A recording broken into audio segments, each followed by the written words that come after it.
Israel's ground operation continues to make its way into Gaza, freeing an Israeli soldier who was taken hostage by Hamas in the October 7th terror attack. Israel's Prime Minister Benjamin Netanyahu is refusing calls for a ceasefire. Fox 5's Robert Moses joins us from outside the United Nations with more. Good morning, Robert. Tashani and Dan, good morning to you. The UN Security Council is scheduled to meet later this morning, as it did yesterday. As for those calls for a ceasefire, Israel's Prime Minister Benjamin Netanyahu has spurned them because he says a ceasefire would amount to a surrender to Hamas.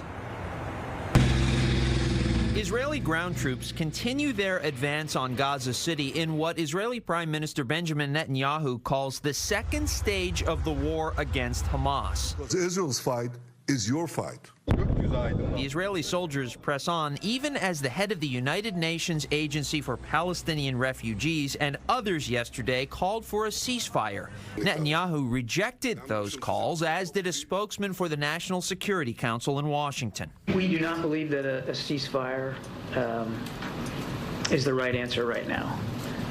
We believe that a ceasefire right now benefits Hamas. Humanitarian groups believe a ceasefire is vital to facilitate the delivery of desperately needed medicine, food, water, and other supplies.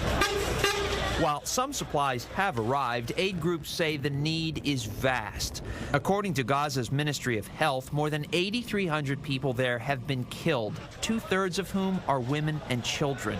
Innocent civilians in Gaza have been caught in the middle of the fighting since Hamas attacked Israel on October 7th and killed more than 1,400 people there. Not a single civilian has to die. Hamas merely has to let them go to the safe zone. As the war unfolds, Hamas is still believed to be holding about 230 hostages. Yesterday came word that Israeli forces rescued a soldier who was abducted by Hamas militants on October 7th. Video posted on the State of Israel's official X account shows her joyous reunion with her grandmother. Other families, though, are not so lucky.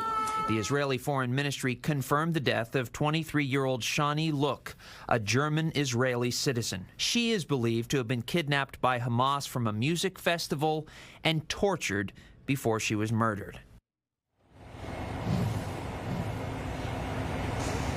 And back here closer to home, Defense Secretary Lloyd Austin and Secretary of State Antony Blinken are scheduled to testify later today at a Senate hearing into President Joe Biden's request for billions in aid for both Ukraine and Israel. While that request has widespread support in the Democratic Senate, it faces a tougher road in the Republican House, where some Republicans want to cut out aid for Ukraine and just send money to Israel. Live at the UN this morning, Dan and Tashani, back to you. Robert, thank you.